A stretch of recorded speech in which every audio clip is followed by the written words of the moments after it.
yavuze ngo uzopfa nta kabuza kandi Adamu na Eva babaho imyaka myinshi inyuma yo gukora icyaha kandi Imana itabazi ibabona nk'abapfu. Rero nungaha muri iyi si hari abantu Imana ibona nk'abapfu kubera iki? Amahigwe n'ubugingo biri imbere yacu kandi umuntu wese abaho mu isi abifise ku burenganzira. Haleluya, haleluya. Umuntu wese ari mu isi, umuntu wese Imana yaremye, ubwoko bwose n'indimi zose n'amahanga yose, umuntu wese abifise ku burenganzira. Si iby'ihanga rimwe, si iby'umuryango umwe, oya, umuntu wese yaremye abifise ko uburenganzira.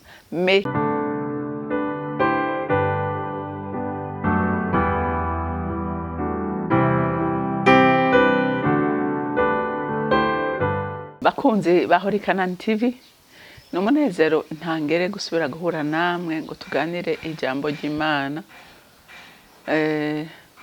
Ariko imbere yuko dutangura kuganira reka tubanze dusenge. Uri mwiza Mana kandi ugira neza, urera kandi uragororotse, umutima w'urukundo ufitiye abana bawe Mwami Imana urenze ko umuntu yowumenya. Ari naco gituma imisi yose wamutwifuriza neza Mwami Imana ngo tumenye guhitamwo neza, tumenye guhitamwo ivy'ikimazi. Rero nanje ndasenze senya guhoraho ngo ijambo ngiye kuvuga savye mpwemu yera uriherekeze, usiga akanwa kanje kandi ufashe n'imitima izoryakira bagendere ijambo nkuko ryasavye. Mana ndagushimiye kandi ndakurinahaje, icubahiro n'amashimwe bikomeze kuba ivyawe, ni mu izina ry'umwami wacu Yesu Kristo senze nizeye ko vyumvise. Amen, amen.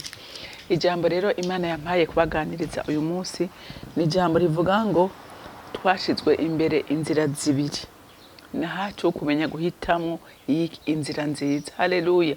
Nukumenya guhitamwo abantu b'Imana.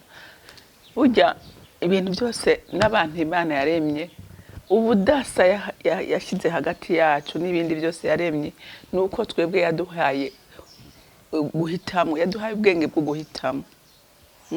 Rero umwana w'umuntu nta kintu na kimwe azokwireguza niyashika imbere y'Imana.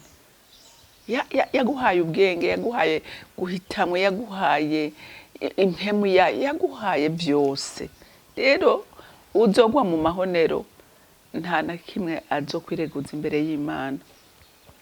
Ariko turacafise akanya keza kuguhitamwo neza. Reka dusome ijambo ry'Imana mu gusubira mu vyagezwe. Turasoma igice ca 30, dusome kuva ku murongo wa 15 dushikane ku murongo wa 20.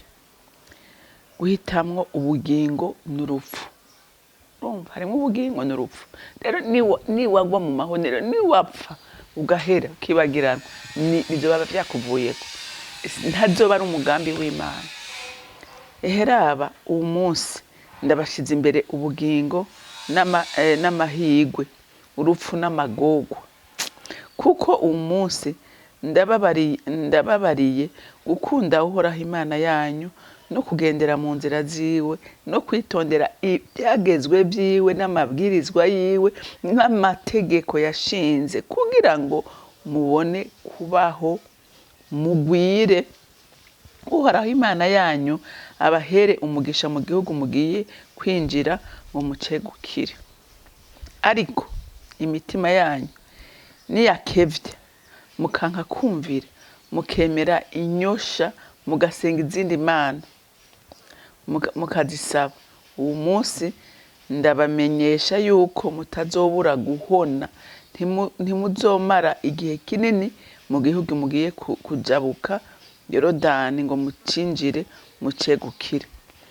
Uwo munsi ntanze ijuru n'isi ko ivyabona bizobagiriza yuko ndabashize imbere ubugingo n'urupfu, umugisha n'umuvumo. Nuko nimuhitemwo ubugingo kugira ngo mubone kubaho mwe n'uruvyaro rwanyu, mukunde Uhoraho Imana yanyu, mumwumvire mwifatanye nawe ubutakivana, kuko ari we bugingo bwanyu no kuramba kwanyu, kugira ngo mubone kuba mu gihugu yarahiye basogokuruza basogokuruza Aburahamu na Isaka na Yakobo ko azokibaha. Amen. Iri jambo narisomye nsubira kuraba, ndaraba ubuzima turimwo, ndaraba uko abantu tumerewe, ndaraba sanga ubuzima turiko turabaho uyu munsi, amarushwa turimo uyu munsi, sanga nitwe twayikwegeye, sanga nitwe twayikwegeye. Imana yo ntirabuja mu kibanza cyayo, ntirabuja ku ntebe yayo y'imbabazi n'urukundo. Niho ikiri, ariko twebwe nitwe twataye ikibanza, nitwe twataye intumbero, nitwe twataye iyerekwa. Imana itubabarire, Imana itubabarire kandi dutabare kandi tugirire neza. Ese icompa iri jambo rikazoshikira imitima myinshi, rikazoshikira imitima myinshi, hama igafata intumbero yo guhindukira, igasubira mu kibanza Imana iyigombamwo. Haleluya. Igasubira mu kibanza iki Imana ibagombamwo. Ngaha umva guheraba uwo munsi ndabashize imbere ubugingo n'amahigwe. Urumva? Amahigwe n'ubugingo biri imbere yacu, kandi umuntu wese abaho mu isi abifise ku burenganzira. Haleluya, haleluya. Umuntu wese ari mu isi, umuntu wese Imana yaremye, ubwoko bwose n'indimi zose n'amahanga yose, umuntu wese abifise ku burenganzira. Si iby'ihanga rimwe, si iby'umuryango umwe, oya, umuntu wese yaremye abifise ko uburenganzira, me sous une condition. Ngo ndabashize imbere ubugingo n'amahigwe, ngo urupfu n'amagorwa. Ubese amagorwa abantu babamwo, urupfu ruhitana abantu. Urupfu nimwumve uku gupfa nk'umuntu yapfuye, no gupfa mu bugingo, kuko hariho abantu bagenda kandi barapfuye, Imana ibabona nk'ibiziga. Ndetse se n'Imana gusa, n'abantu bakavuga ngo ujya muntu ngo yapfuye agenda, ngo yapfuye agenda, akora ibintu bitabaho, akora ibintu byangwa n'uhoraho, akora ibintu byica ubuzima bwiwe, akora ibintu biteye isoni. Urumva rero umuntu ni wahitamo, uhisemo urupfu, uhisemo amagorwa, urayabamo. Twahawe rero ububasha bwo guhitamwo ivyo bintu bibiri. Haleluya. Guhitamwo ubugingo n'amahigwe, canke guhitamwo urupfu n'amagorwa. Ngo kuko uwo munsi ndababariye gukunda uhoraho Imana yanyu. Mwabyumvise? Kugira ngo umuntu azaragwe ubugingo n'amahigwe, condition no gukunda uhoraho Imana yawe. Amen. Uyu munsi urabwira abantu uti kubera hindukira Imana, Imana ndayizi, Imana ndayizi. Uyizi gute? Uyizi gute? Kumva gupsa ngo Imana ngo n'umuremyi w'abantu ngo ntibikwiye, hari ibindi isaba. Hari hane amategeko yayo, nta bwami butagira amategeko. Mbiga ko n'umuryango ufise amategeko. Ubwami bwo mwijuru, Imana umuremyi wa byose niyo yobura amategeko ngendegwako. None uvuga ngo urakunda Imana utazi amategeko yayo. Bantu b'Imana nimuve mu gafyinyi, nimuve mu gafyinyi. Haleluya. Ngo no kugendera mu nzira ziwe, no kwitondera ibyagezwe byiwe n'amabwirizwa yiwe n'amategeko yashinze, kugira ngo mubone kubaho. Haleluya. Mugwire uhoraho Imana yanyu ibahere umugisha mu gihugu mugiye kwinjiramwo umucegukire. Umvise? Ni wabushaka amahoro, ni wabushaka umugisha, ni wabushaka kugwira, ni wabushaka kubaho utekanye. Kunda Imana yawe n'umutima wawe n'ubwenge bwawe n'inkomezi zawe.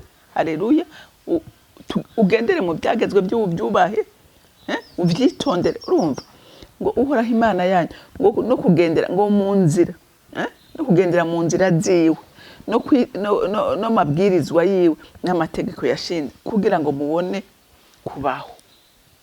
Mwavyumvise? Umuntu aba hatagendera mu mategeko yihoraho n'ukuri Imana imubona ari umupfu, Imana imubona atabaho. Mwibuke n'umunsi Imana ibwira Adamu, yaramubwiye ati niwajya kuri ico giti uzopfa nta kabuza. Haleluya, yavuze ngo uzopfa nta kabuza. Kandi Adamu na Eva babaho imyaka myinshi inyuma yo gukora icyaha, kandi Imana itabazi, ibabona nk'abapfu. Rero nungaha muri iyi si hari abantu Imana ibona nk'abapfu. Kubera iki? Kubera bagenda uko bashaka, bakora ibyo bagomba. Haleluya, haleluya, batagendera mu mategeko y'uhoraho, batarondera Imana. Ariko umuntu ashaka kugira umugisha, ushaka kuramba, ushaka kuzoraga ubugingo budashira, ushaka kugwira, akora ibyo Imana imusaba. Haleluya, haleluya. Ngo ariko imitima yawe niyakebye. Mwavyumvise? Ngo ariko imitima yanyu niyakebye ikanka gukora ibyo Imana yasabye, ngo mukanka kumvira, mukemera inyosha, mugasenga izindi mana, mukazisaba, uwo munsi ndabamenyesha yuko mutazobura guhona, ntimuzomara igihe kinini mu gihugu mugiye kujabuka Yorodani, mucinjire mucegukire. Urumva? Uyu munsi igihugu cawe n'ubugingo bwawe, nico gihugu cawe, uteza kukigwanira, kugira ngo ubahe amahoro kandi zuraga ubugingo budashira, ntiwitandukanye n'Imana. Haleluya. Ibi byabwigo abanyisirayeli, ariko natwe aya mategeko natwe turayahabwa muri Kristo Yesu. Haleluya. Tutubahirije ibyagezwe by'uhoraho, natwe bitugira kwingaruka, ariko kubyubahiriza ni inyungu yawe nanje. Haleluya. Kubyubahiriza ni inyungu yawe nanje. Muntu w'Imana, umva ijambo ry'Imana, ukunda Imana, ureke kuruhira mu isi, kandi uzopfe na rubi, ntuzuraga ubugingo budashira. Haleluya. Rero nahawe ufise ubwenge, ufise kumva, ufise gutahura ibyo ijambo ry'Imana abantu twirirwa turavuga hirya no hino, urabyumva. Kandi cyo no gusa muntu w'Imana nukunda ijambo. Genda baze kubona ko abantu benshi badakunda ijambo ry'Imana, ariko urahiriwe wowe urikunda, urahiriwe wowe ufise inyota n'inzara yo kuryumva no kurigendera, urahiriwe. Haleluya.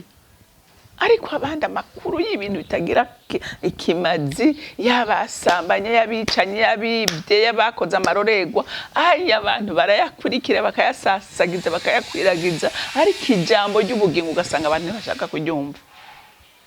Ariko wewe urikunda, urahiriwe. Haleluya, haleluya. Ngo uyu munsi ndabamenyesha yuko mutazobura guhona. Urumva? Udakunda ijambo ry'Imana azopfa nta kabuza. Ku murongo w'19 ngo uyu munsi ngo ntanze ijuru n'isi ko ibyabona bizobagiriza. Haleluya. Urumva? Atanze icyabona, atanze icyabona. Ibyo ari byo byose ubuho hari abamarayika bariko barandika n'uyu mwanya, uri ko arumviriza n'abatariko barumviriza, ababitera umugongo, ijuru rirandika, ijuru rirandika. Hari cyabona, nta numwe adafise icagirije imbere y'Imana atazokironka.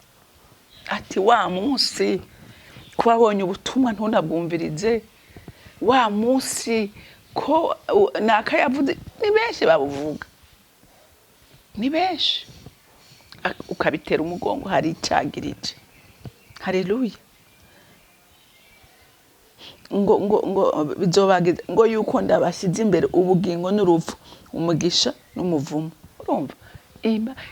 Icyagirije Imana yadushize imbere byose, nahacu ugahitamo uhituru nk'urupfu azopfa, uhitamo ubugingo azobuhabwa. Haleluya.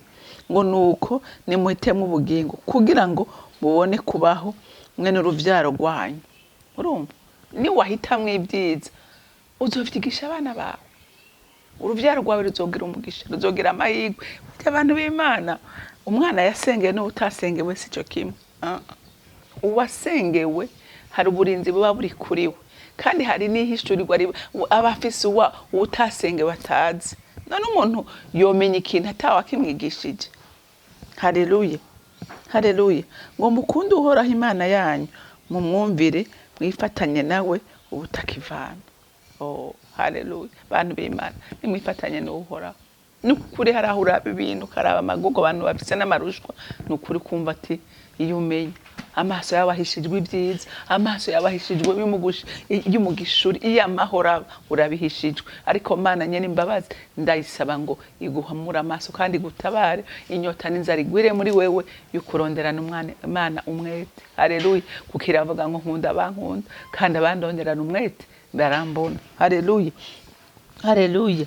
Ngo mukunde uhoraho Imana yanyu, mumwumvire, mwifatanye nawe ubutakivana, kuko ari we bugingo bwanyu. Haleluya. Imana niyo bugingo bwacu, niyo mahoro yacu, niyo munezero wacu, niyo butunzi bwacu. Imana irimwo vyose. Haleluya, haleluya. Ngo kugira ngo mubone kuba mu gihugu yarahiye basogokuruza Aburahamu, Isaka na Yakobo ko azokiba. Haleluya. Uyu munsi twararazwe ubugingo muri Kristo Yesu. Haleluya. Ubugingo turabufise, twaraburazwe. Iki nico gihugu twarazwe. Rero ni wamwizera ukamukundisha umutima wawe, ukagira ishaka ryo kugendera mu byagezwe byiwe, nta kabuza igihugu cyo mwijuru uzokiragwa, kandi no muri ino uzoyibaha amahoro, uzoyibaha unezerewe, kuko wemeye guhitamo neza. Mana data rugira byose uri mwijuru, uragahezagirwa umuvyeyi mwiza dukunda kandi atwitaho, uragahezagirwa nta usa nawe, nta uringaniye nawe Mwami Imana. Uduhishurira amabanga yawe mu ijambo ryawe, ukatwigisha, ukadukebura, kugira ngo ntetse dupferu, ariko tse turaga ubugingo budashira. Mana sinzigere no gushimira, ariko kimwe ndasengera Mwami bari mu buzimire n'ubusubiye kukwinginga kubw'imbabazi zawe n'urukundo rwawe, uhumura imitima ya benshi, uzimura abazimi Mana, agakiza kawe Mana nukuri ndasenze ngo kagere mu mitima ya benshi. Uri uwo kwizerwa ndabizi Mana, urumva, urabona, urakora kandi uratabara. Urakoze mu izina rya Kristo Yesu senze nizeye kuvyumvise. Amen, amen. Mwarahezagiwe, mugira umunsi mwiza.